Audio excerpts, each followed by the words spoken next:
नमस्ते। बाल कविताओं और कहानियों के इस विशेष एक्सप्लेनर में आपका बहुत बहुत स्वागत है। आज हम बचपन की उन सुनहरी यादों और उनके पीछे छिपे सीखने के वैज्ञानिक तरीकों के एक शानदार विजुअल सफर पर निकलने वाले हैं। आइए अपनी संस्कृति की सबसे प्यारी कविताओं की गहराई में चलें और इस रंग-बिरंगे सफर की शुरुआत करें। एक मोटा हाथी घूमने चला। ये लाइन सुनते ही ना आंखों के सामने तुरंत एक प्यारी सी कहानी तैरने लगती है। इसकी जो जादुई विजुअल शैली है वो बिल्कुल किसी पुरानी क्लासिक स्टोरी बुक जैसा एहसास देती है। सच कहूं तो ये सिर्फ एक साधारण सी कविता नहीं है, बल्कि अपने आकर्षक दृश्यों के जरिए शुरुआती सीखने वालों का ध्यान पूरी तरह से खींच लेने का एक अचूक तरीका है। भाग 1, गिनती का खेल, मोटे हाथी। चलिए देखते हैं कि कैसे ये क्लासिक कविता असल में गिनती सिखाने का एक बहुत ही स्मार्ट विजुअल गेम है। तो इस विजुअल जर्नी की शुरुआत होती है नंबर 1 से। सामने उभरते हुए इस पहले विशालकाय हाथी को देखिए।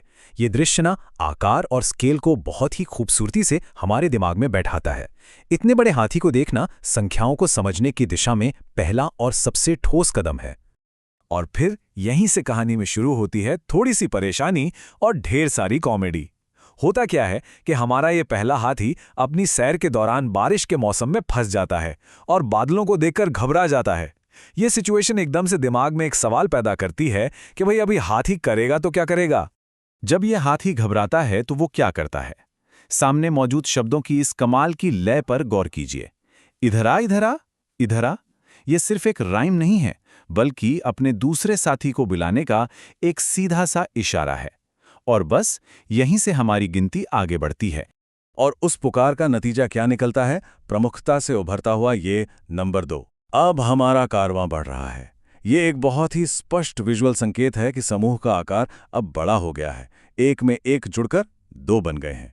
जोड़ यानी एडिशन की अवधारणा को समझाने का इससे सरल और सुंदर तरीका और क्या हो सकता है? अब कहानी लेती है एक नया और बेहद मजेदार मोड़। ये 2 मोटे हाथी एक बहुत ही पतले से रास्ते में जाकर फंस जाते हैं। जरा इस विजुअल कॉन्ट्रास्ट के बारे में सोचिए। एक तरफ विशालकाय हाथी और दूसरी तरफ एक संकरा रास्ता। ये विरोधाभास अपने आप में इतना हास्यप्रद है कि कहानी में एक नई बाधा खड़ी कर देता है जिसे अब सुलझाना बाकी है। और जाहिर है जब वे फंस जाते हैं तो फिर से वही जानी पहचानी लय वापस आती है। इधरा इधरा इधरा। ये जो अनुमान लगाने योग्य पैटर्न है ना, ये बच्चों को बहुत आत्मविश्वास देता है। उन्हें पहले से पता होता है कि संकट आने पर मदद के लिए पुकारना है और अगला नंबर बस आने ही वाला है। बिल्कुल सही सोचा। अब हमारी गिनती पहुंच जाती है 3 पर। ये अंक गिनती के इस पूरे शैक्षिक पैटर्न को और भी ज्यादा मजबूती दे रहा है। शानदार विजुअल्स के जरिए दिमाग में ये बात बहुत गहराई से बैठ रही है कि ये प्रक्रिया लगातार चल रही है और समूह हर बार एक अंक बड़ा होता जा रहा है। और अब तो कहानी में हास्य अपने चरम पर पहुंच जाता है। जरा कल्पना करके देखिए, 3 भारी भरकम हाथी और एक छोटी सी साइकिल। वे उस पर बैठ तो जाते हैं लेकिन उसे चला बिल्कुल नहीं पाते। ये जो विजुअल कॉमेडी और बेतुकापन है ना, यही इस कहानी को इतना यादगार और बच्चों का फेवरेट बनाता है। अपने इस अजीबो-गरीब मुश्किल से बाहर निकलने के लिए वे फिर से उसी विजुअल एंकर का सहारा लेते हैं। इधरा इधरा इधरा। ये लाइन अब तक एक सामूहिक गान बन चुकी है जो कहानी की गति और संगीतमय लय को बिल्कुल परफेक्ट तरीके से बनाए रखती है और हमें अगले दृश्य के लिए तैयार करती है। इस जोरदार पुकार के साथ सामने उभर कर आता है नंबर 4। हम इस गिनती के सफर के क्लाइमैक्स के बहुत करीब आ गए हैं। 4 हाथियों का ये समूह अब विजुअली और भी ज्यादा विशाल और भव्य दिखाई दे रहा है। गणितीय रूप से देखें तो हम एक पैटर्न को सफलतापूर्वक आगे बढ़ाते जा रहे हैं। चौथी परिस्थिति तो और भी मजेदार है। ये चारों हाथी एक सब्जी के ठेले पर बैठ जाते हैं और जाहिर सी बात है, ठेला उनका वजन नहीं सह पाता और टूट जाता है। धड़ाम से गिरने का ये दृश्य इस शांत सी कहानी में एक जबरदस्त एक्शन जोड़ता है और खूब हंसाता है। नीचे गिरने के बाद एक आखिरी और सबसे जोरदार पुकार आती है, इधरा इधरा इधरा। ये कहानी के अंतिम चरम बिंदु को सेट कर रहा है। अपने अंतिम साथी के लिए एक पुकार जो इस पूरी श्रृंखला को मुकम्मल करेगी। और इसी के साथ हमारा ये विजुअल समूह पूरा होता है नंबर 5 के साथ।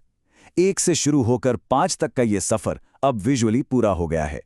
5 मोटे हाथी अब एक साथ अपनी पूरी भव्यता के साथ यहां मौजूद हैं।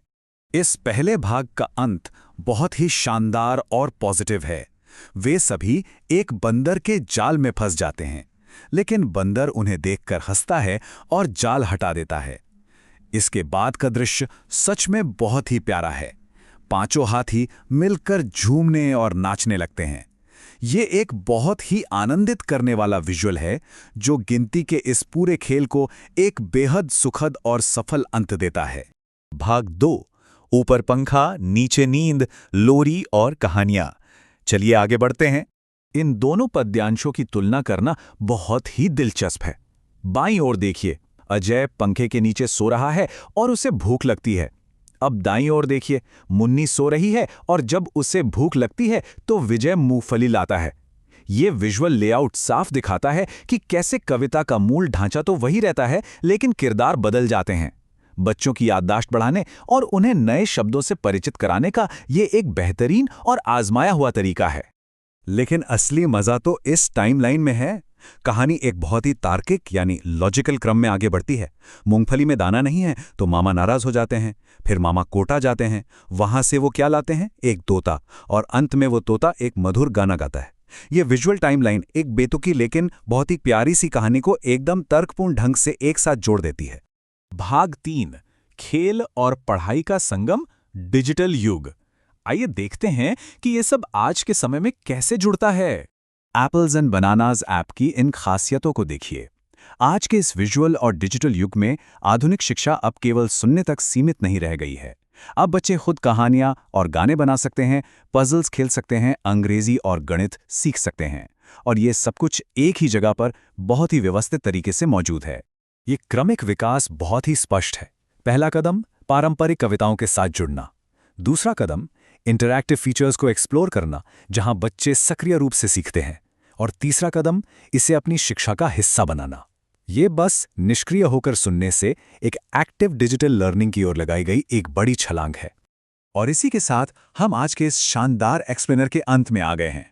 डिजिटल युग के इस दौर में एक बड़ा सवाल उठता है, हमारी ये क्लासिक कहानियां आगे कैसे विकसित होती रहेंगी और इंटरैक्टिव विजुअल खेल के माध्यम से आने वाली पीढ़ी के दिमाग को कैसे आकार देंगी। ये सच में सोचने वाली बात है कि तकनीक हमारी सांस्कृतिक जड़ों को और भी मजबूत कैसे बना सकती है। इसी विचारोत्तेजक सवाल के साथ आज की चर्चा को यहीं विराम देते हैं। इस सफर में हमारे साथ शामिल होने के लिए बहुत बहुत धन्यवाद।